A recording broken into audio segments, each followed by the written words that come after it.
Hello Amaze, இன்னைக்கு வந்து take ஒரு ஒன் ஷாட் தான் வந்து பார்க்க போகிறோம். இது நான் ஃப்ரைடே போட போகிறேன்னா சாட்டர்டே போட போகிறேன்னான்னு தெரியல. நான் வாட்ஸ்அப் சேனல் சொல்லியிருந்தேன், எனக்கு லைட்டாக அப்போ தான் இருமல்லாம் ஸ்டார்ட் ஆகுது. ஸோ நெக்ஸ்ட் டே எப்போது வீடியோ போட போகிறேன் அப்படின்னு தெரியல. லைட்டாக இருக்குது, அதிகமாக என்னால் பேச முடியல. டே வாய்ஸ்லாம் கொஞ்சம் வரல அப்படின்னா கொஞ்சம் வந்து அட்ஜஸ்ட் பண்ணிக்கோங்க. அண்ட் வாட்ஸ்அப் சேனலோட லிங்க், இன்ஸ்டா ஐடியோட லிங்க், விளாக் சேனலோட லிங்க் அண்ட் டெலகிராம் சேனலோட லிங்க் வந்து டிஸ்கிரிப்ஷன் அண்ட் பயோவில் இருக்குது. வேணுங்க ஃபாலோ பண்ணி ஜாயின் பண்ணிக்கோங்க. இந்த ஸ்டோரிக்கு இன்ட்ரோலாம் வேணாம், ஸ்ட்ரைட்டாக ஸ்டோரிக்குள்ளே போயிடலாம். இந்த ப்ரெசன்ட் சீன். நல்லா லாங் ப்ரீத் பண்ணிவிட்டு ஐஸ் ஓப்பன் பண்ணுறீங்க. கரெக்டாக மன மேடையில் வந்து நிற்கிறீங்க. கேமராமேன்ஸ்லாம் வந்து ஃபோட்டோ எடுத்துகிட்ருக்காங்க. அப்படியே பக்கத்தில் பார்க்குறீங்க, உங்கள் ஹஸ்பண்ட் கிம் டயாங் வந்து நிற்கிறாரு. அவர் ஃபேஸ் ஒரு மாதிரியாக வந்து வச்சிருக்கிறாரு. இவர் சிடுமூஞ்சியோ, இவர் கூட தான் எனக்கு கல்யாணம் ஆயிருக்கு. சிரிக்கவே மாட்டாரே. ஃபோட்டோகிராஃபர் 10 தடவை சொன்னால் அந்த ஒரு தடவை லைட்டாக சிரிக்கிறாரு, மற்றபடி அந்த சிரிப்பே இல்லை. ஒரு வேளை அவங்க வீட்டில் ஃபோர்ஸ் பண்ணி எனக்கு இவரை கட்டி வைக்கிறாங்களோ? பொண்ணு தானே எப்போதுமே ஃபோர்ஸ் பண்ணி கல்யாணம் பண்ணி வைப்பாங்க, இப்போ என்ன பையனா? ஐயோ, இவர் பேசக்கூட மாட்டுறாரு, என் சைடு திரும்ப கூட மாட்டுறாரு. இந்த நிலமையில இவரை கல்யாணம் பண்ணிட்டு நான் எப்படி வாழ போகிறேனோ தெரியல. அந்த பேருக்காகவே இவர் எனக்கு ரொம்ப பிடிச்சிருக்கு. நீங்கள் டேவை பார்த்து சிரிச்சுக்கிட்டே, நல்லா சிரிச்சுக்கிட்டே வந்து போஸ் வந்து கொடுக்குறீங்க. ஃபைனலி மேரேஜுமே முடிஞ்சிருது. ஸோ உங்களை வந்து தனியாக ஒரு அப்பார்ட்மெண்ட்டுக்கு வந்து ஷிஃப்ட் பண்ணிடுறாங்க. மேரேஜ் நைட்டு வந்து ஆகுது. ஸோ எல்லாருமே வந்து கிளம்பிடுறாங்க. முன்னெல்லாம் மேரேஜ் ஆனால் குடும்பத்தாருங்கள்லாம் 10 நாளைக்கு இருப்பாங்க. 10 நாளைக்கு முன்னாடியே வந்துடுவாங்க. கல்யாணம் முடிஞ்சு 10 நாள் வரையும் இருப்பாங்க. இப்போலாம் தனியாக ஒரு அப்பார்ட்மெண்ட்டை கொடுத்துட்டு நைட்டே கிளம்பி போயிடுறாங்க. ஆனால் இவர் என்னை திரும்பியே பார்க்க மாட்டாரே. இவர் கூட ஃபஸ்ட்டு நான் எப்படி கான்வர்சேஷன் வச்சுக்கிறது அப்படின்னு நீங்கள் டே வந்து அவர் சோஃபா வந்து அரேஞ்ச் பண்ணிகிட்ருக்காரு. நீங்கள் அவர் பக்கத்தில் போய் நின்றுட்டு அப்படின்னு வந்து இரும்பி காட்டுறீங்க. அவர் உங்களை பார்த்துட்டு அந்த சைடு வந்து திரும்பிக்கிறாரு. கன்ஃபார்ம் ஆயிடுச்சு, இது ஃபோர்ஸ் மேரேஜ் தான். அதான் என்னை திரும்பியே பார்க்க மாட்டாரு. உங்கள் பேர் ஓயன். நீங்கள் உள்ளே படுத்துக்கோங்க, நான் இங்கே சோஃபாவில் படுத்துக்கிறேன். ஏன் 2 பேரும் இல்லை, ஒரு நிமிஷம் வெயிட் பண்ணுங்க அப்படின்னா அவர் ரூமுக்கு போயிட்டு ஒரு பேப்பர்ஸோடு வர்றாரு. அந்த பேப்பர்ஸை முன்னாடி வந்து வைக்கிறாரு. இந்த பேப்பர்ஸை படிச்சுட்டு சைன் போடுங்க, ஓகேவா? என்ன பேப்பர்ஸ் இது? மேரேஜ் சர்டிஃபிகேட்காகவா? இல்லை, படித்து பார்த்துட்டு சைன் போடுங்க அப்படின்னு சொல்கிறாரு. நீங்கள் அந்த பேப்பரை வந்து பார்க்குறீங்க. ஃபஸ்ட்டு உங்களுக்கு ஒன்றுமே வந்து புரியல, அப்புறம் தான் நல்லா வந்து புரிஞ்சு வந்து படிக்கிறீங்க. உங்களுக்கு ஒரு மாதிரி வந்து கஷ்டமாக அப்படியே ஸ்டாச்சு மாதிரி நின்றுட்டு அவரை பார்க்குறீங்க. என்னது இது? கான்ட்ராக்ட்னு இருக்குது, 6 month கான்ட்ராக்ட்னு இருக்குது. ஆமாம், நான் உங்ககிட்ட ஓப்பனாகவே சொல்லிடுறேன், எனக்கு இந்த மேரேஜ்லலாம் இன்ட்ரெஸ்ட் கிடையாது. ஆக்சுவலி என் பேரண்ட்ஸ் கிட்ட சொன்னேன், பட் அவங்க வந்து கேட்கல. அதோட எனக்கு ஃபோர்ஸ் பண்ணி மேரேஜ் பண்ணி வச்சுட்டாங்க. இதை கேட்கும்போது உங்களுக்கு ரொம்ப கஷ்டமாக இருக்கும் தான். உங்கள் லைஃப்மே இதில் ப்ளேம் ஆகிடுச்சு, ஸ்பாயில் ஆகிடுச்சு. அதுக்கு பெரிய சாரி கேட்டுக்கிறேன். இந்த கான்ட்ராக்டில் மட்டும் சைன் போட்டுருங்க. 6 monthsக்கு அப்புறம் நம்ம டிவோர்ஸ் வாங்கிக்கலாம். அதுக்கப்புறம் உங்கள் லைஃப்பை பாருங்கள், அப்புறம் என் லைஃப்பை நான் பார்க்குறேன் அப்படின்னு சொல்கிறாரு. நீங்கள் அப்படியே வரைச்சி போய் நிற்கிறீங்க. என்ன சொல்கிறீங்க? கான்ட்ராக்டா? என்ன நினச்சிட்டு இருக்கீங்க நீங்கள்? இப்போ நீங்கள் அசால்ட்டாக 6 monthsக்கு அப்புறம் டிவோர்ஸ் வாங்கிட்டு போயிடுவீங்க. இதில் என் லைஃப்பில் ஸ்பாயில் ஆகுது. அதை பற்றி கொஞ்சமாவது யோசிச்சிங்களா? இவ்வளோ செல்ஃபிஷாக பேசிகிட்டு இருக்கீங்க. அந்த 6 monthsக்கு அப்புறம் என் பேரண்ட்ஸ் எவ்வளோ கஷ்டப்படுவாங்க. திரும்ப என்னை மேரேஜே வந்து அவங்க பண்ணி வச்சாலும் அவனுக்கு நான் செகண்ட் ஒய்ஃபாக தான் போகணும். அப்போ என் லைஃப் ஸ்பாயில் ஆகுதுல்ல. நான் உங்களை பிடிச்சி தான் உங்களுக்கு நான் ஓகே சொல்லினேன், சரிங்களா? நீங்கள் உங்கள் பேரண்ட்ஸ் ஃபோர்ஸ் பண்ணனால என்னை கல்யாணம் பண்ணுன்னு சொல்கிறீங்க, அதுவும் அசால்ட்டாக.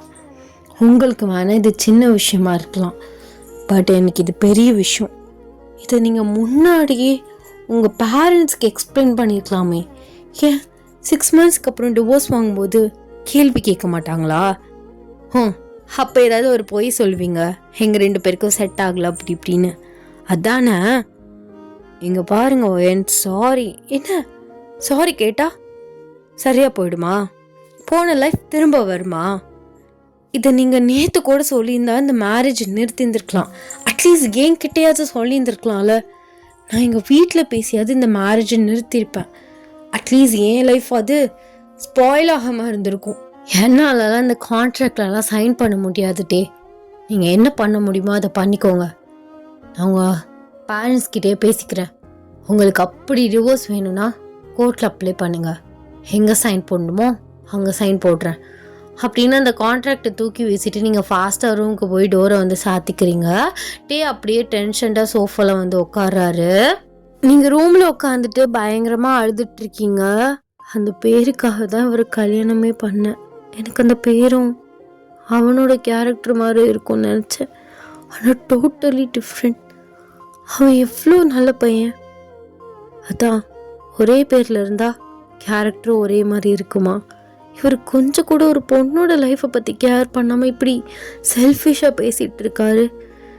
இப்போ நான் என்ன பண்ணுவேன்? என் லைஃபே ஸ்பாயில் ஆகிடுச்சு அப்படின்னு பயங்கரமாக அழுதுட்ருக்கீங்க. கொஞ்ச நேரத்துலேயே ரூம்லேருந்து வந்து சவுண்ட் கேட்குது. என்னவோ ஆச்சோ அப்படின்னு சொல்லிட்டு ஃபஸ்ட்டு வந்து கதவை தட்டிக்கிட்டே இருக்காரு. நீங்கள் திறக்கவே இல்லை. ஸோ அவராக வந்து கதவை வந்து திறக்கிறாரு. பார்த்தா உங்களுக்கு வந்து ஃபிக்ஸ் வந்து வந்துருச்சு. அவருக்கு என்ன பண்ணுறதுனே வந்து தெரியல. சீக்கிரம் வந்து கீஸை வந்து வச்சுட்டு அதை கண்ட்ரோல் பண்ணிவிட்டு ஆம்புலன்ஸ் கால் பண்ணி ஹாஸ்பிட்டலில் வந்து அட்மிட் பண்ணுறாரு. உங்கள் பேரண்ட்ஸ் 2 பேருமே வந்து ஹாஸ்பிட்டலுக்கு வர்றாங்க. உங்கள் அம்மா பயங்கரமாக உட்காந்து அழுதுட்ருக்காங்க. அப்போலே அம்மா டேட்டை கேட்குறாங்க. என்ன ஆச்சு? எப்படி அவளுக்கு ஃபிக்ஸ் வந்தது? அது ரூமை அவங்க க்ளீன் பண்ணிவிட்டு உள்ளே உட்காந்துருந்தாங்க. நான் லேப்டாப்பில் சோஃபாவில் உட்காந்து ஒர்க் பண்ணிகிட்டு இருந்தேன். திடீர்னு சவுண்ட் கேட்டுச்சு. போய் பார்த்தா அந்த மாதிரி ஆயிடுச்சு. இதெல்லாம் என்கிட்ட முன்னாடியே சொல்ல மாட்டிங்களாமா? இல்லை, பொண்ணு வீட்டில் எங்ககிட்ட முன்னாடியே சொல்லிட்டாங்க. ஆனால் உங்ககிட்ட சொல்ல மறந்துட்டோண்டா. இதெல்லாம் சொன்னால் தானே நானும் கொஞ்சம் ப்ரிப்பேர்டாக இருப்பேன். திடீர்னு என்ன நடக்குதுன்னா எனக்கு என்ன பண்ண முடியும் சொல்லுங்கள்? ஆன்ட்டி அழுகாதீங்க அப்படின்னு சொல்லிட்டு உங்கள் அம்மாவுக்கு வந்து ஆறுதல் சொல்கிறாரு. அப்படியே டாக்டர் வர்றாங்க. அவங்க ஒழுங்காக சாப்பிடல அண்ட் இன்றைக்கி தான் மேரேஜ் ஆகிருக்குன்னு சொல்லியிருக்கீங்க. எதையோ நினச்சி ரொம்ப அப்செட்டாக ஃபீல் பண்ணியிருக்காங்க. அதான் அப்படி ஆயிடுச்சு. ஸோ இனிமேல் அவங்கள கொஞ்சம் ஹாப்பியாகவே வச்சுக்கோங்க அப்படின்னு சொல்லிட்டு அவங்க போகிறாங்க. வந்து ஒரு மாதிரி கில்ட்டாக இருக்குது. கொஞ்ச நேரத்துலேயே அவங்களுக்கு டிஸ்சார்ஜ் வந்து பண்ணுறாங்க. நான் கூட வந்துடட்டா? ஷோ என்னடி பேசுகிறா? மாப்பிள்ளை கூட போ, உன்னை நல்லா பார்த்துக்குவாரு. பாவம் அவர்கிட்ட சொல்லலையா? இல்லைன்னு வச்சுக்கோவேன், அவர் முன்னாடி கொஞ்சம் கவனிச்சிருப்பாரு. நீ இதெல்லாம் யோசிக்காத. நாங்கள் எப்போதும் கூட தான் இருக்கோம். என்னைக்கா இருந்தாலும் கல்யாணம் பண்ணி இன்னொரு வீட்டுக்கு போக போகிற பொண்ணு தானே. திடீர்னு பிரிஞ்சிருக்கியா, அதான் இந்த மாதிரி ஆயிடுச்சு. ஹெல்த்தை பார்த்துக்கோமா, டேப்லெட்ஸை கரெக்ட் டைமுக்கு போடு, புரியுதா? சரிம்மா, ஓகே, பார்த்து போங்க. சரி பார்த்து போங்க அப்படின்னு எல்லாருக்கும் பாய் சொல்லிவிட்டு டேயோட காரில் வந்து ஏறுறீங்க. டேயுமே வந்து டிரைவை வந்து ஸ்டார்ட் பண்ணுறாரு. ரொம்ப அமைதியாகவே போயிட்டுருக்கு. சாரி ஓயன், சாரி. இதுக்கு ரீசன் நான் தானே, எனக்கு நல்லாவே தெரியுது. நான் தான் ஹர்ட் பண்ணிட்டேன். இல்லை, இட்ஸ் ஓகே. இதில் என்ன இருக்குது? உங்கள் விஷயத்த நீங்கள் சொன்னீங்க, அது என் மனசு ஏற்றுக்கல, அதான் அப்படி ஆயிடுச்சு.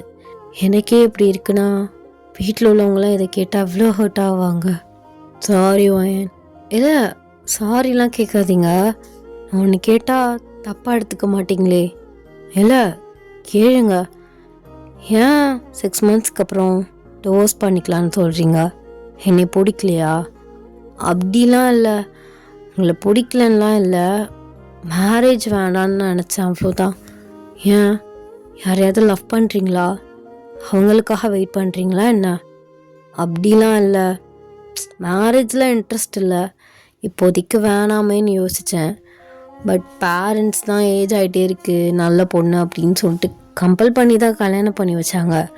மற்றபடி லவ் அந்த விஷயம்லாம் கிடையாது. அண்ட் உங்களை பிடிக்காமலாம் ஒன்றும் இல்லை. ஓ அப்படியா? நான் ஒன்று சொல்கிறேன், தப்பாக எடுத்துக்காதீங்க.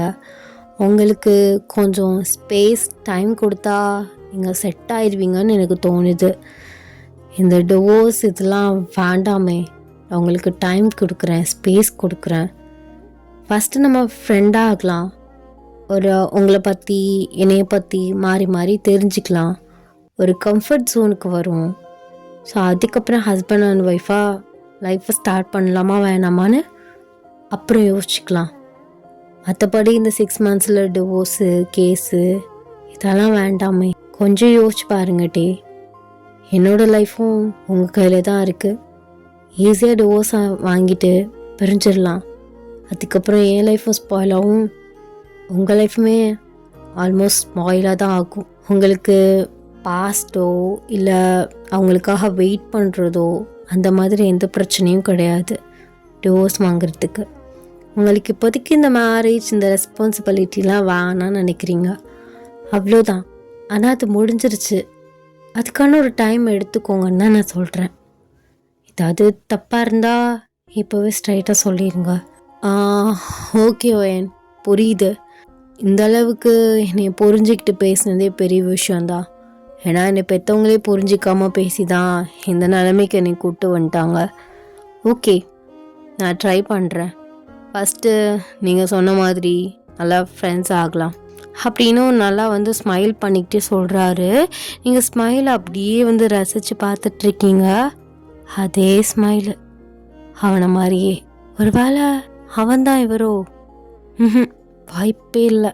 ஆனால் அந்த ஸ்மைல் ரொம்ப ஒரு மாதிரி ஹார்ட்டுக்கு ரிலீஃபாக இருக்குது. இந்த மாதிரி மாறிட்டானா நல்லா தான் இருக்கும். ஆனால் இவர் என்ன பண்ண காத்திருக்காரோ தெரியல. மாற்றிடுவேன்னு நம்புகிறேன். திரும்ப அந்த கான்ட்ராக்ட் பேப்பரை தூக்கிட்டு வராமல் இருந்தால் நல்லது தான். அப்பார்ட்மெண்ட்டுக்கு ரீச் ஆனதுக்கப்புறம் டே வண்டியை பேக் பண்ணிவிட்டு ஸோ அவங்கள அப்படியே வெளியில் கூப்பிடுறாரு. நீங்கள் ஸ்லோவாக அப்படியே வெளியில் எழுந்துச்சி வரீங்க. நான் ஹெல்ப் பண்ணட்டா? இல்லை பரவாயில்ல, நான் கொஞ்சம் ஓரளவு ஸ்டடியாக தான் நடக்கிறேன் அப்படின்னு சொல்லிட்டு ஃபஸ்ட் ஸ்டெப்பே உங்களுக்கு கால் அப்படியே பரலுது. தெரியும், ஃபிக்ஸ் வந்துட்டா பாடி ரொம்ப வீக் ஆகிடும், வாமிட் வரும். கொஞ்ச நேரம் அவங்களால ஸ்டடியாகவே இருக்க முடியாது. உங்களுக்கு பெட் ரெஸ்ட் தேவை. அழகாக இன்றைக்கி நைட்டு ஹாஸ்பிட்டல்லே ஸ்டே பண்ணிக்கலாம். கேட்கல நீங்கள் தான். இருங்க, நான் ஹெல்ப் பண்ணுறேன் அப்படின்னு காரை லாக் பண்ணிவிட்டு அவங்கள அப்படியே சடனாக பிரைட்டர் ஸ்டைலில் தூக்குறாரு. என்ன பண்ணுறீங்க? யாராச்சும் பார்த்துட போகிறாங்க. பார்க்கட்டும், அவங்க ஹஸ்பண்ட் தானே, நான் தூக்கக்கூடாதா அப்படின்னு அவர் சொல்லவும் நீங்கள் அப்படியே ஆஃப் ஆகிட்றீங்க அந்த வார்த்தையை கேட்டு. பாரா, நம்ம பேசினதில் இவ்வளோ மாற்றமா? என்னால் நம்பவே முடியல. சரி, அப்படியே பேசி ஈஸியாக அவர் மயக்கிற வேண்டியதான். ஆனால் அந்த டேலண்ட்டு தான் நமக்கு இல்லையே. அவர் நார்மலாக ப்ராக்டிக்கலாக சொல்கிறாருன்னு நினைக்கிறேன் அப்படின்னு நீங்கள் மனசில் மைண்டில் நினச்சிக்கிட்டு அவரே பார்த்துக்கிட்டு வரீங்க. வீட்டு டோரை ஓப்பன் பண்ணிவிட்டு உங்களை அப்படியே பெட்டில் படுக்க வைக்கிறாரு. இதை நான் கேட்குறேன்னு தப்பாக எடுத்துக்க மாட்டீங்களே? நீங்கள் எதா இருந்தாலும் என்கிட்ட கேட்கலாம், இதே சொல்லாதீங்க நான் கேட்டால் தப்பாக எடுத்துக்க மாட்டீங்களேன்னு. எதா இருந்தாலும் ஓப்பனாக பேசுங்க. நம்ம தான் இப்போ ஃப்ரெண்ட்ஸ் ஆகிட்டோமே. ஆமாம், ஃப்ரெண்ட்ஸ் ஆகிட்டோம்ல. நீங்கள் என் கூட இங்கே பக்கத்துலேயே படுத்துக்கிறீங்களா? நடுவில் பில்லோஸ் வச்சுக்கலாம். ஏன் சொல்கிறேன்னா, இப்போ தான் ஃபிக்ஸ் வந்திருக்கு. நைட்டு திடீர்னு முடியாமல் வந்துருச்சுன்னா உங்களுக்கு தெரியாது, தூங்கிட்டிங்கன்னா வெளியில். இதே பக்கத்தில் இருந்தீங்கன்னா கொஞ்சம் ஹெல்ப்ஃபுல்லாக இருக்கும். ப்ளீஸ். புரியுது. அந்த மாதிரிலாம் கல் நெஞ்சு காரெலாம் நான் கிடையாது. அவங்க பக்கத்துலேயே படுத்துக்கிறேன் அப்படின்னு சொல்கிறாரு. நீங்கள் சரி, நான் தான் எப்படியா இருந்தாலும் ஃப்ரெண்ட்ஸாக தான் ஆகிட்டோமே, ஏன் இந்த மாதிரி வாங்க போங்கன்னு கூப்பிட்றீங்க? கேஷுவலாக வா போனே பேசலாமே. ஏன் வா போன்னு தான் பேசணுமா? வாடி போடின்னு பேசக்கூடாதா அப்படின்னு கேட்குறாரு. நீங்கள் ஆணு வாய் அப்படியே வச்சுக்கிட்டே உட்காந்துருக்கீங்க. என்னடி இது இப்படி 6 பால் அடிச்சிட்டு இருக்காரு? சரி, விக்கெட் விழாமல் இருந்தால் சரி தான். அதுவும் கரெக்ட் தான். உங்களுக்கு எப்படி தோணுதோ அப்படியே நீ கூப்பிடுங்க. உங்களுக்கு பக்கத்துலேயே டே படுக்கிறாரு. நீங்கள் அப்படியே அவர் சைடு திரும்புறீங்க. அவர் உங்களை பார்த்து சாரி, ஐயோ சாரி சாரின்னு இதோட ஒரு 4-5 தடவையாவது கேட்டிருப்பீங்க. நீங்கள் என்னை அவ்வளோலாம் ஹர்ட் பண்ணல, நான் இப்போ நல்லா இருக்கேன், தூங்குங்க அப்படின்னு நீங்கள் கண்ணை மூடுறீங்க. அவருமே அப்படி கண்ணை மூடி வந்து தூங்குறாரு. இந்த நெக்ஸ்ட் டே மார்னிங் நீங்கள் வந்து அவர்கிட்ட ரொம்ப க்ளோஸாக வந்து படுத்திருக்கீங்க. அவர் டக்குன்னு வந்து எந்திரிக்கிறாரு, உங்களை பார்க்குறாரு. உங்கள் தலையில் நெத்தியில் வந்து குங்குமம் அது லைட்டாக அழிஞ்சு நல்லா அழிஞ்சு ஒரு மாதிரி லைட்டாக இருக்கும்ல, ஸோ அந்த மாதிரி இருக்குது. அப்படி உங்கள் தாலியை வந்து பார்க்குறாரு, நல்லா மஞ்சன்னு இருக்குது. புது பொண்டாட்டிக்கால. ஆனால் ஏதோ ஹார்ட்டுக்குள்ள இவ தான் அவனுக்கு சரின்னே தோணிகிட்டு இருக்கு. ஆனால் அது ஏன் தான் தெரில. ஸ்டார்டிங்கில் எப்படியோ மனசை கல்லாக்கிட்டு சடன்னு கான்ட்ராக்டை பற்றி பேசிட்டேன். ஆனால் இப்போ தான் ஒரு மாதிரி கஷ்டமாக இருக்குது. அவசரப்பட்டு ஒரு இன்னசென்ட் கேர்ளை ஹர்ட் பண்ணிட்டேன்னு. நான் பண்ணதும் தப்பு தான். அவங்க சைடில் உள்ள நியாயத்தையுமே நான் யோசிச்சுருந்துருக்கணும். என்னோடய சுயநலத்துக்காக இப்படி இவ்வளோ ஹர்ட் பண்ணியிருந்துருக்கக்கூடாது. நேற்று எவ்வளோ கஷ்டப்பட்டிருப்பா அப்படின்னு நேற்று நடந்ததை பற்றி வந்து யோசிச்சுட்ருக்காரு. நீங்கள் ஸ்லோவாக அப்படியே ஐஸை ஓப்பன் பண்ணுறீங்க. டக்குன்னு டயத்தை வந்து பார்க்குறீங்க, 8 மணி ஆகிடுச்சு. நீங்கள் ஃபாஸ்ட்டாக எழுந்திருக்கிறீங்க. சாரிங்க, தூங்கிட்டேன், உங்களுக்கு டைம் ஆகிருக்கும்ல, காஃபி போடணும் அப்படின்னு பரபரப்பாக பேசிட்டு எழுந்திருக்கிறீங்க. அவர் வெயிட் இப்போ எதுக்கு இவ்வளோ பரபரப்பாக சீரியஸாக பேசிகிட்ருக்க? அதெல்லாம் ஒரு பிரச்சனையும் இல்லை. நேற்று நீயும் டயர்ட்னஸில் தான் இருந்திருப்ப, நானும் இப்போ தான் எழுந்திரிச்சேன். பொறுமையாக 2 பேரும் சேர்ந்து காஃபி போட்டு 2 பேரும் சேர்ந்து குடிக்கலாம். நீங்கள் சிரிச்சுக்கிட்டே வந்து தம்ஸ் அப் வந்து காட்டுறீங்க. ஸோ 2 பேருமே வந்து மார்னிங் ரொட்டீன் முடிச்சுட்டு ஸோ 2 பேருமே சேர்ந்து காஃபி போட்டு வந்து குடிச்சிட்ருக்கீங்க. ஆக்சுவலி என்னால் நம்பவே முடியலங்க. நான் பேசினதில் நீங்கள் கொஞ்சமாக மாற்றம் மாறி இருக்கீங்க. ஆக்சுவலி நான் ஒன்றும் அவ்வளோ டெரர்லாம் கிடையாதுடி. பார்க்கும்போதே சிரிக்க மாட்டேன், ஒரு மாதிரி கோல்டாக பேச வச்சுக்குவேன். அது வந்து லிட்டில் நேச்சரே அப்படி தான். நேற்று உன்கிட்ட அப்படி பேசுகிறதுக்கு எந்த அளவுக்கு ப்ராக்டிஸ் பண்ணேன் தெரியுமா? எப்படியாவது உன்னை ஹர்ட் பண்ணாமல் அந்த விஷயத்த சொல்லிடலான்னு பார்த்தேன்.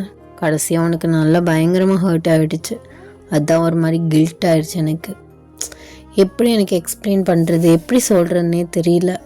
அதுக்கப்புறம் நீயா சொன்னதுக்கப்புறம் தான் யோசித்தேன், ஆமாம் நமக்கு மேரேஜில் தான் இன்ட்ரெஸ்ட் இல்லாமல் இருந்தது. அதுக்கான டைம் ஸ்பேஸ் கேட்டு அதுக்கு அடாப்ட் ஆக பார்த்தாலே இந்த பிரச்சனையே வந்திருக்காதுன்னு. எனிவேஸ், நீ சொன்னதுமே ஒரு நல்ல ஐடியா தான். என்னோடய மூளையை கொஞ்சம் வேலை செய்ய வச்சுருக்கேன். நீங்கள் அப்படியே 2 பேருமே கொஞ்சம் நேரம் வந்து பேசுகிறீங்க. சரி, நான் போயிட்டு ஃப்ரெஷ்அப் ஆகிட்டு வந்துடுவா? நீ போய் ஃப்ரெஷ்அப் ஆகிட்டு வா, இன்றைக்கி பிரேக்ஃபாஸ்ட் நான் பண்ணுறேன். ஐயோ, கொஞ்ச நேரம் தான், ஃப்ரெஷ்அப் ஆகிட்டு வந்துட்டு சமைக்கிறேன், இல்லைனா சமைச்சு வச்சிடட்டா? அதெல்லாம் ஒன்றும் வேண்டாம், உன் புருஷன் நான் நல்லாவே சமைப்பேன், நான் சமைக்கிறேன், நீ போய் குளிச்சுட்டு வா போ அப்படின்னு சொல்கிறாரு. நீங்களுமே சிரிச்சுக்கிட்டே ஓகேன்னு சொல்லிவிட்டு ஃப்ரெஷ்அப் ஆகிறதுக்காக டவல்ஸ் எல்லாமே எடுத்துகிட்டு பாத்ரூம்குள்ளே வந்து போகிறீங்க. நீங்கள் போயிட்டு ஒரு 10 மினிட்ஸில் வந்து விடாமல் காலிங் பெல் அடிச்சுக்கிட்டே இருக்குது. யார் இது இப்படி விடாமல் காலிங் பெல் அடிச்சிட்டு இருக்குது? அதுவும் மார்னிங்கே வந்திருக்காங்க. மேபி அவளுக்கு முடியலைங்கிறதுனால ஃப்ரெண்ட்ஸ் அண்ட் ஃபேமிலி கூட பார்க்க வந்திருக்கலாம். அப்படின்னா ஒரு கிச்சனில் அப்படியே எல்லாத்தையுமே க்ளோஸ் பண்ணி வச்சுட்டு அந்த டோரை வந்து திறக்கிறாரு. பார்த்தா ஒரு பொண்ணு வந்து நிற்கிறா. கிளாரா, நீயா? எப்போ ஆஸ்திரேலியாவிலேருந்து வந்த? நேற்றே வந்த, ஆனால் என்னால் தான் உன்னை ரீச் பண்ண முடியல. எப்படிட்டே உனக்கு மனசு வந்துச்சு அப்படின்னு ஃபாஸ்ட்டாக பேசிக்கிட்டு உள்ளே வர்றா. மனசு வந்துச்சா? நான் ஒன்று என்ன பண்ணேன்? சாரி, மேரேஜுக்கு இன்வைட் பண்ண முடியல. இன்வைட் பண்ண முடியலையா? என்னையை விட்டுட்டு இன்னொரு பொண்ணை கல்யாணம் பண்ணிட்டு நான் ஆதங்கத்தில் பேசிகிட்டு இருக்கேன், ஏன்னு இன்வைட் பண்ண முடியலன்னு சொல்லிட்டு அசால்ட்டாக பேசுகிற? இங்கே பாரு கிளாரா, நீயும் நானும் உன்னை லவ்லாம் பண்ணல, உனக்கு என் மேலே ஃபீலிங்ஸ் இருந்துச்சு. அது நீ அப்ரோச் பண்ணும்போதே நான் பொலைட்டாக சொல்லிட்டேன். அதுக்கப்புறம் என்ன? நீ என்ன சொன்ன?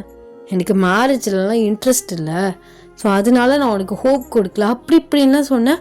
இப்போ இவ்வளோ மட்டும் எப்படி கட்டிக்கிட்ட? இங்கே பாரு கிளாரா, என்னை எப்படி வேணால் பேசலாம், பட் என் ஒய்ஃப்க்கு ஃபஸ்ட்டு ரெஸ்பெக்ட் கொடுத்து பேச கற்றுக்கோ. ஒய்ஃபா? ஓ, ரொம்ப பிடிச்சி கல்யாணம் பண்ணியோ? அப்போ நீ வேணும்னே நீ அந்த மாதிரி சொல்லி அவாய்ட் பண்ணியிருக்க. இருந்தாலும் உன்னை ஹர்ட் ஆகாத மாதிரி தானே நான் சொல்லி அவாய்ட் பண்ணியிருக்கேன். எனக்கு உன் மேலே அந்த மாதிரி ஃபீலிங்ஸ் கிடையாது. அதை ஃபர்ஸ்ட் ஆஃப் ஆல் புரிஞ்சுக்கோ. நான் உன்னை ஃப்ரெண்டாக தாண்டி பார்த்தேன். போட்டே உன் மேலே எவ்வளோ ஃபீலிங்ஸ் வச்சுருந்தேன் தெரியுமா? நேற்று உனக்கு நேற்று மேரேஜ்னு கேள்விப்படும் போது எனக்கு கை காலெலாம் ஆடவே இல்லை. எமர்ஜென்சி டிக்கெட் கூட கிடைக்கல. போட்டுட்டு வரத்துக்குள்ள கல்யாணமே முடிஞ்சிருச்சு. என்னால் இதை அக்செப்ட் பண்ணிக்கவே முடியல. ப்ளீஸ், இதெல்லாம் உன்னோட கனவு அப்படின்னு சொல்ல. ப்ளீஸ் டே, என்னால் உன்னை ஒரு பொண்ணு கூட பார்க்க முடியாதுடா அப்படின்னு பேசிகிட்டு இருக்கும்போதே நீங்கள் கரெக்டாக வெளியில் வர்றீங்க. ஆமாட்டே, யார் இவங்க? உங்கள் ஃப்ரெண்டா அப்படின்னு கேட்குறீங்க. டே வந்து உங்களை பார்க்குறாரு. கிளாராவுமே உங்களை தான் பார்க்குறா. ஓ, இதுதான் உன்னோட பியூட்டிஃபுல் லவபிள் ஒய்ஃபா? ஹாய் டியர், நீங்கள் டேயோட ஃப்ரெண்டா அப்படின்னு கேட்குறீங்க. ஃப்ரெண்டெல்லாம் இல்லை, லவ்வர் அப்படின்னு சொல்கிறா. நீங்கள் ஒன்றுமே புரியாமல் டேவை பார்க்குறீங்க. இங்கே பாரு கிளாரா, தேவையில்லாமல் பேசிகிட்டு இருக்காத. ஆமாம் வேன், ஆஸ்திரேலியாவில் என் கூட ஃப்ரெண்டு. ஆக்சுவலி என்ன டே, என்ன ஃப்ரெண்டுன்னு சொல்கிற? நான் உன்னை லவ் பண்ணேன், உனக்கு ப்ரொப்போஸ் பண்ணியிருக்கேன். நீ தான் என்னை ரிஜெக்ட் பண்ண. அதுவும் மேரேஜில் இன்ட்ரெஸ்ட் இல்லை, இந்த கல்யாணம் இதெல்லாம் எனக்கு வேணான்னு நினைக்கிறேன்னு என்னை ரிஜெக்ட் பண்ண. அப்படி இருக்கும்போது இந்த பொண்ணை மட்டும் எப்படி கல்யாணம் பண்ண சொல்லு. இங்கே பாரு கிளாரா, இது என்னோடய ஃபேமிலி சாய்ஸ். என்னோடய ஃபேமிலி பார்த்து என்னை கல்யாணம் பண்ணி வச்சுருக்காங்க, அவ்வளோதான். நானும் ஒன்று இவ்வளோ லவ் பண்ணிலாம் உன்னை கல்யாணம் பண்ணல. அப்போது ஃபேமிலி சொல்லியிருந்தனால தான் நீ கல்யாணம் பண்ணியிருக்க. அப்போ டிவோர்ஸ் பண்ணு, என்னை கல்யாணம் பண்ணிக்கோ அப்படின்னு சொல்கிறா. நீங்கள் அப்படியே வாயடிச்சு போய் நிற்கிறீங்க. டேக்கு கிளாரா இப்படி உங்கள் முன்னாடி பேசுகிறது பயங்கர டென்ஷன் ஆகுது. நீங்கள் சடனாக முதல்ல எந்திரிச்சு வெளியில் போங்க. எங்கே வந்துக்கிட்டு யாருக்கிட்ட என்ன பேசிகிட்டு இருக்கீங்க அப்படின்னு கேட்குறீங்க. கிளாராவும் டே உங்களை ஷாக்கடாக பார்க்குறாங்க. என்ன டே, இதெல்லாம் பார்த்துக்கிட்டே என்னால் சும்மா இருக்க முடியாது. அவங்க பாட்டு வந்துக்கிட்டு டிவோர்ஸ் பண்ணி என்னை கல்யாணம் பண்ணிக்கோ அப்படின்னு அசால்ட்டாக பேசுகிறாங்க. என்ன இதெல்லாம்? இப்படி தான் உங்கள் ஃப்ரெண்டுக்கு இப்படி ஓவர் அட்வான்டேஜ் கொடுத்துருப்பீங்களா? நான் நிற்கிறேன்னு கூட இல்லாமல் எப்படி பேசுகிறாங்க? முதல்ல எந்திரிச்சு வெளியில் போங்க அப்படின்னு அவளை வந்து டோரை வந்து காட்டி பாயிண்ட் பண்ணி வந்து சொல்கிறீங்க. அவளுக்கு பயங்கர கோவம் வருது. இங்கே பாரு, முதல்ல நான் தான் ஃபஸ்ட்டு, சரியா? நான் தான் அவனை லவ் பண்ணேன், எனக்கு தான் எல்லா உரிமையும். நீ யாரு? நேற்று கல்யாணம் பண்ணி வந்தவ அப்படின்னு சொல்லிட்டு உங்களை பிடிச்சி வந்து தள்ளுறா. நீங்கள் கீழே விழுந்துடுறீங்க. ஆக்சுவலி வந்து நீங்கள் வந்து பாடி வைஸ் வந்து ரொம்ப வீக்காக இருக்கீங்க. டேக்கு வந்து பயங்கர கோவம் வருது. இங்கே பாரு கிளாரா, ஏன்னா ஏற்கனவே முடியாமல் இருக்கா, இப்படி தேவையில்லாமல் எங்களை வந்து டிஸ்டர்ப் பண்ணிகிட்டு இருக்காத அப்படின்னு சொல்லிட்டு உங்களை வந்து அப்படியே தூக்கி விடுறாரு. தூக்கி விட்டுட்டு உங்களை பக்கத்தில் சோஃபாவில் வந்து உட்கார வைக்கிறாரு. பாத்தியா, அவளுக்காக என்னை தூக்கி எறிஞ்சு பேசுகிற? அப்போ அவள் வீட்டோட வெளியில் போன்னு சொல்லும்போது அமைதியாக தானே நின்ன. இங்கே பாரு கிளாரா, என் ஃப்ரெண்டாக நீ எனக்கு ரொம்ப பிடிக்கும். ஆனால் நீ இப்படி பிஹேவ் பண்ணுறது எனக்கே கோவம் வருது. என் ஒய்ஃப் முன்னாடி இப்படிலாம் சொன்னால் யாருக்காக இருந்தாலும் கோவம் வரதானே செய்யும். எந்த பொண்ணு தான் அக்செப்ட் பண்ணிப்பா? நம்ம புருஷன் இன்னொருத்திய இப்படி பேச விட்டுட்டு பார்த்துட்டு இருக்காரேன்னு எந்த பொண்ணுக்கு தான் அதை ஏற்றுக்க மனசு வரும்? ப்ளீஸ் தயவு செஞ்சு, இப்போ தான் எங்களுக்கு மேரேஜ் ஆகிருக்கு, இன்னும் எங்களுக்குள்ளே ஒரு மியூச்சுவல் அண்டர்ஸ்டாண்டிங்கே வரல. எங்களை 2 பேரும் பிரிக்கிறதுக்கு இந்த மாதிரி பிளான்லாம் பண்ணாத. அந்த மாதிரி எண்ணத்தோடு இருந்தீன்னா இந்த டே இருக்காங்கிறதையும் மறந்துடு, போ வெளியில் அப்படின்னு சொல்லிடுறாரு. அவள் கோச்சிக்கிட்டு அப்படியே பேக் எடுத்துக்கிட்டு வந்து வீட்டை விட்டு வெளியில் போகிறா. சாரிடி, சாரி, நேற்றுலேருந்து உன்னை ரொம்ப ஹர்ட் பண்ணுறேன். இதுக்கு நீங்கள் எப்படி பொறுப்பாவீங்க? விடுங்க. நமக்கு பிடிச்சவங்க, நம்ம மனசார நேசித்தவங்க நமக்கு இனிமே இல்லை, கிடைக்கவே மாட்டாங்கன்னு தெரியும் போது ரொம்ப கஷ்டமாக தான் இருக்கும். அப்படின்னு நீங்கள் சொல்லும் போது உங்களுக்கு வந்து கொஞ்சம் பாஸ்டஸ்லாம் ஞாபகம் வர மாதிரி இருக்குது.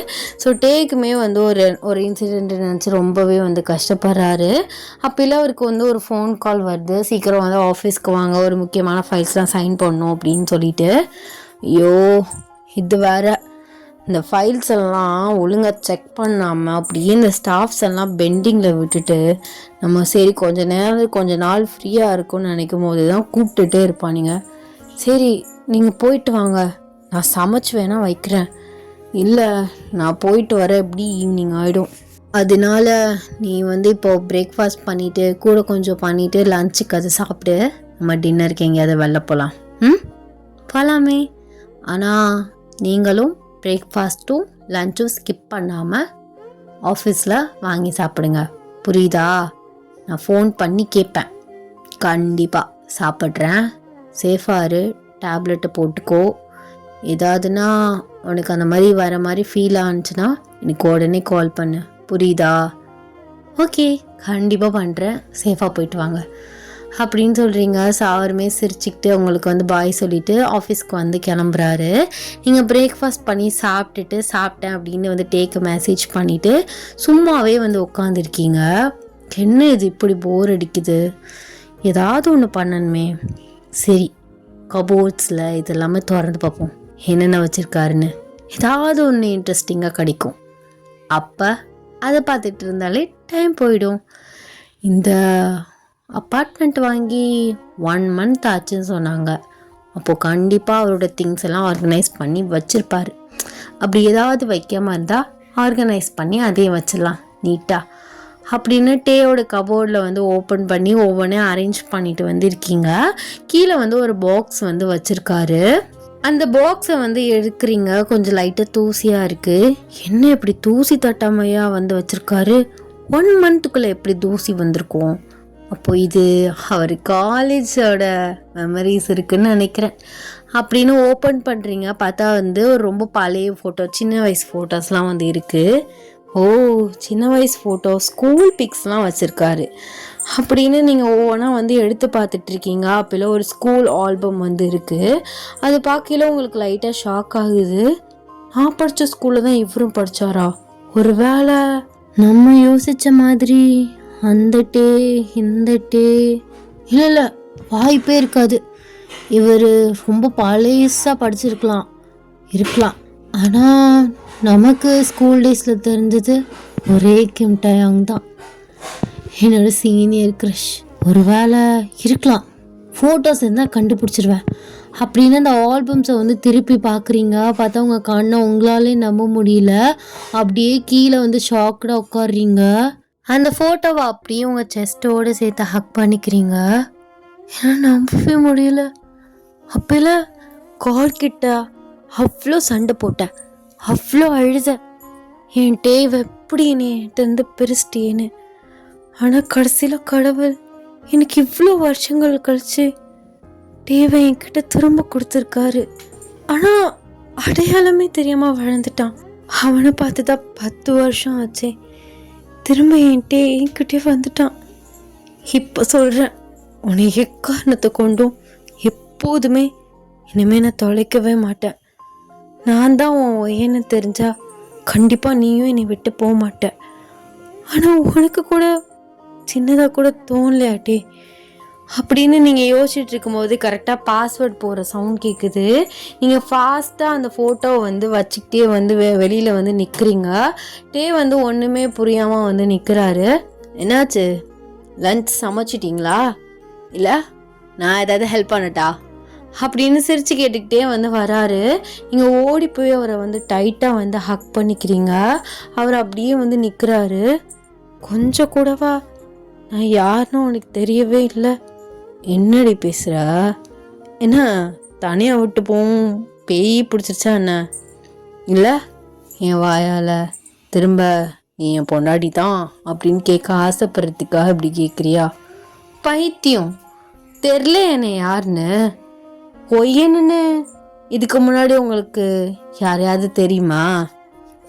ஒய்யன்னு என்ன சொல்கிற, எனக்கு புரியல. அப்போ நீ என்னை மறந்துட்ட, அதான் தெரியல. அதான் ஆஸ்திரேலியா போவும் மறந்துருப்ப. உங்கள் அப்பா தான் பாதியோட பிரித்து கூட்டு போயிட்டாரே. என்னாடி பேசுகிறா? நான் தான் உன்னோட ஜூனியர் ஒய்யன். ஞாபகம் இருக்கா? உன் பர்த்டே அன்னைக்குன்னு ப்ரொப்போஸ் பண்ண வந்தேன். ப்ரொப்போஸ் பண்ணிட்டு இருக்கும்போதே கரெக்டாக நீ ரோஸை வாங்க போவேல, ஒரு ஸ்டூடெண்ட் உன்னை கூப்பிட விட்டு அதோட பிரின்சிபல் ரூமுக்கு போனவன் தான். மாடியில் நின்று பார்க்கும்போது உங்கள் அப்பாவோட காரில் ஏறி போனேன். அப்போ தான் உன்னை லாஸ்ட்டாக பார்த்தேன். அதுக்கப்புறம் சீனியர்ஸ்டெல்லாம் விசாரிக்கும் போது நீ ட்ரான்ஸ்ஃபர் ஆகி ஆஸ்திரேலியா போயிட்டேன்னு கேள்விப்பட்டேன். இப்போ கூடவா என்னை ஞாபகம் இல்லை? அப்படின்னு நீங்கள் பேசிக்கிட்டே இருக்கீங்க. அவர் அப்படியே வந்து கண் கலங்கி உங்களை ஹக் பண்ணுறாரு. உன்னை எப்படி மறப்ப? என்னோட பெஸ்ட் ஸ்கூல் மெமரிஸ் நீ. உன்னை அவ்வளோ சீக்கிரம் மறந்துடுவேண்ணா நான்? எனக்கு ஃபஸ்ட்டு உன் பேரை கேட்கும்போது என்ன அவள் பேராக இருக்கே அப்படின்னு தோணுச்சு. ஆனால் நீ அவளாவே இருப்பேன்னு எனக்கு கொஞ்சம் கூட மதி எட்டலை. ஆனால் பாரேன், கடவுள் வந்து கரெக்டாக தான் நம்ம 2 பேரும் சேர்த்து வச்சிருக்காரு. நம்ம 2 பேருக்கும் தான் தெரியல. ஆமாம், எப்படி கண்டுபிடிச்ச? சும்மா போர் அடிச்சிச்சுன்னா உங்கள் கபோர்டை நோண்டி பார்த்துட்டு இருந்தேன். அப்போயே நம்ம ஸ்கூலோட ஆல்பம் என் கையில் கிடச்சிச்சு. அப்போ தான் பார்த்தேன் நீ தான் என்னோட டேன்னு. ப்ரொப்போஸ் பண்ணியிருக்கல, கரெக்டாக அந்த ரோஸையாவது வாங்கிட்டு போயிருந்துருக்கலாம். ரெஜெக்டும் இல்லாமல் அக்செப்டும் இல்லாமல் பாதியிலே நீ கழட்டி விட்டு போனேன். நான் என்னடி பண்ணுவேன், விதி அப்படி வாழ்க்கையில் விளாண்டுருச்சு. நானும் தான் ரொம்ப மிஸ் பண்ணவனே, எவ்வளோ கஷ்டப்பட்டேன் தெரியுமா. கடைசியாக இங்கே வந்ததுக்கப்புறம் நம்ம ஸ்கூலோட காண்டாக்ட் எதுவுமே இல்லை. எந்த ஃப்ரெண்ட்ஸோட காண்டாக்டுமே எனக்கு கிடைக்கல. அதனால் ஒன்றே பற்றியும் என்னால் யார்ட்டையுமே விசாரிக்க முடியல. ஆனால் காட்ஸ் பிளான்ஸ் ஆல்வேஸ் கிரேட். ஐயோ, கடவுள் இப்படி பிரிஸ்டாரேன்னு நினச்சி கஷ்டப்பட்டுட்டு இருக்கும்போது எப்படியோ கொண்டு வந்து ஒன்றே என்கிட்ட சேர்த்துருக்காரு. ஆனால் ட்விஸ்ட்டை பற்றியா, நீ யாருன்னு எனக்கு தெரியல, நான் யாருன்னு உனக்கு தெரியல, கண்டுபிடிக்கவே முடியல. இந்த ஆல்பம் மட்டும் இல்லாமல் இருந்துச்சு, நம்ம ஸ்கூல் மெமரிஸை பற்றி ஷேர் பண்ணையில தான் தெரிஞ்சிருக்கும். ஆல்பம் காப்பாத்திருச்சு. ஆமாம் அப்படின்னு அவரை டைட்டாக ஹக் பண்ணுறீங்க. ஆமாம், இப்போ கான்ட்ராக்ட் பேப்பரில் சைன் பண்ணி தரட்டா?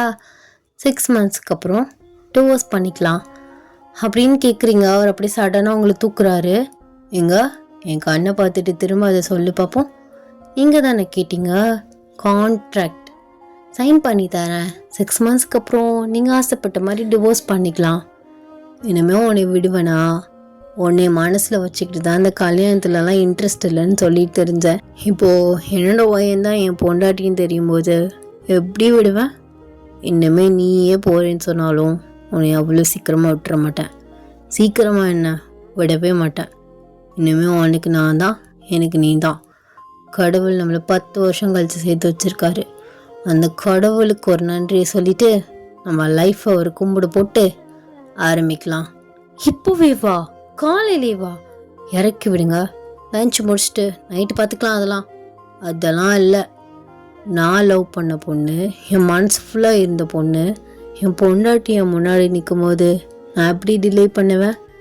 இன்னுமே நீ என்னோட குறியிலேருந்து தப்பவே முடியாது டார்லிங் அப்படின்னு உங்களை ஸ்லோவாக அப்படியே வந்து மெதுவாக ரொமான்டிக்காக ரூமுக்கு வந்து தூக்கிட்டு போகிறாரு. டடா, ஹாப்பி என்டிங். ஐ ஹோப் உங்களுக்கு இந்த ஒன் ஷாட் பிடிச்சிருக்கும்னு நான் நினைக்கிறேன். பட் எனக்கே சாட்டிஸ்ஃபேக்ஷன் இல்லை, பிகாஸ் எனக்கு ஹெல்த் இஷ்யூஸ் ஆயிடுச்சு. திரும்ப முதல்ல இருந்தா அப்படிங்கிற மாதிரி. ஏன்னா எங்கள் அம்மாவுக்கு வந்து வைரஸ் சளி மாதிரி இருந்துச்சு. அது வந்து பார்த்திங்கன்னா இருமல் வர்றது, இந்த மாதிரி பேசவே முடியாது. எனக்கு அந்த மருந்து இப்போ தான் ஸ்டார்டிங்கில் இருக்குது. நான் கொஞ்சம் மூச்சு விடாமல் இந்த மாதிரி பேசும்போது எனக்கு இருமல் வந்து கண்டினியூஸாக வந்துக்கிட்டே இருக்குது. அந்த இருமும்போது நெஞ்சோடு அடைக்குது. இருமல் சரி, தும்மலும் சரி, நெஞ்சோடு அப்படியே அடைச்சிரும் நமக்கு. இப்போ அந்த மாதிரி தான் இருக்குது. இப்போ லைட்டாக இந்த வரதில் பேசிகிட்ருக்கேன்ல, லைட்டாக ஒரு மாதிரி இருந்துட்டு டக்குன்னு வந்துடுது. ஸோ அதனால் என்னோட கான்சன்ட்ரேஷனே இல்லைடா. நான் ஒன்று சொல்ல வர்றதுக்கு, மைண்டோடு சொல்ல வர்றதுக்குள்ளே வாய் ஒன்று சொல்லுது, என்னன்னு தெரியல. ஆக்சுவலி ஃப்ரைடேவா நான் இதை போஸ்ட் பண்ணியிருந்தேன். ஃப்ரைடே என்னோடய பர்த்டே வேறு. இதே சாட்டர்டே போட்டிருந்தேன்னா பர்த்டே மொதல் நாள் முடிஞ்சிருக்கும். என்னன்னே தெரியல எனக்கு. காலையிலேருந்து இப்போ வந்து நான் பர்த்டேக்கு மொதல் நாள் வந்து ரெக்கார்ட் பண்ணிகிட்ருக்கேன், தேர்ஸ்டே. எனக்கு இன்றைக்கி காலிலேருந்து நேரமே சரியில்லை. ஒன்றில் இடிச்சுக்கிறேன், அதில் இடிச்சுக்கிட்டு இருக்கேன், ரத்தமாக ஓடுது காலில். இந்த மாதிரி நேரமே சரியில்லை. 20 வயசு பார்க்க போகிறேன்னு சொன்னதுனால அப்படி இருக்கானு தெரியல. எல்லோரும் சேஃபாக இருங்க, ஹாட் வாட்டர் குடிங்க. எனக்கு புரியுது இந்த ஒன் ஷாட் நல்லாவே இல்லைன்னு எனக்கு தெரியுது. பட் அட்ஜஸ்ட் பண்ணிக்கோங்க. நெக்ஸ்ட்டு ஜிம்மினுங்கிறனே ஜேகேக்கு ஒரு வெறித்தனமான ஒரு ஹாட் ஸ்டாண்ட் மாதிரி இருக்க ஒரு டைட்டிலோட, ஒரு சாஃப்ட் கேரக்டரோட, ஒரு மாஃபியா கேரக்டரோட உங்களை வந்து நான் மீட் பண்ணுறேன். என்னன்னு தெரியல, நான் போகிறது எல்லாமே நம்ம ஜேகேக்கு ஒரே மாஃபியாவாகவே அமையுது. அது ஏன்னு தான் எனக்குன்னு தெரியல. டக்குன்னு வரையில் இந்த மாஃபியா அந்த இதுதான் வருது. நம்ம மாஃபியாலாம் எப்படி இருப்பார், கோல்டாக டாக்ஸிக்காக அந்த மாதிரிலாம் இதுவரை பார்த்ததே இல்லை. இருக்கிறதெல்லாம் ஒரு சாஃப்ட் கேரக்டரு, அப்படியே ஒரு மாதிரி ஒரு சாக்லேட் பாய் மாதிரி தான் நம்ம மாஃபியாவை இதுவரை பார்த்துட்ருக்கோம். அதே மாதிரி மாஃபியாவோட நான் வந்து உங்களை நெக்ஸ்ட் வீடியோவில் மீட் பண்ணுறேன். ஸோ அது நெக்ஸ்ட் வீக் சர்டனே நான் வந்து போடுறேன். ஹெல்த் எல்லாருமே பார்த்துக்கோங்க. ஏன்னா இந்த வைரஸ் இந்த சளி வந்து நிறையா பேருக்கு இருக்குது அப்படின்னு சொல்கிறாங்க. ஒட்டுது, அதுதான் ஃபஸ்ட்டு அம்மாவுக்கு இருந்துச்சு, அது அப்படியே எனக்கு வந்துருச்சு. சேஃபாக இருங்க. இல்லைன்னா மெம்ஃப்ளான் போட்டு அதை வந்து குறைக்கிற அளவுக்கு இருக்குது. 3 நாள் எங்கள் அம்மா ஊசி போட்டாங்க. இருந்தாலும் அந்த சளி வந்து இன்னும் செட்டில் ஆகவே இல்லை, அதே தான் நீடிட்டுருக்கு. ஸோ அதனால தான் சொல்கிறேன். அண்ட் இந்த ஒன் ஷாட் எப்படி இருந்துச்சுன்னு, நல்லா இருந்தாலும் சரி, உங்களுக்கு பிடிச்சாலும் சரி பிடிக்கலாலும் சரி, மறக்காமல் கமெண்ட்ஸ் சொல்லிட்டு போங்க. அண்ட் எல்லாருமே வந்து சேஃபாக இருங்க. டாடா, பபா, லவ் யூ.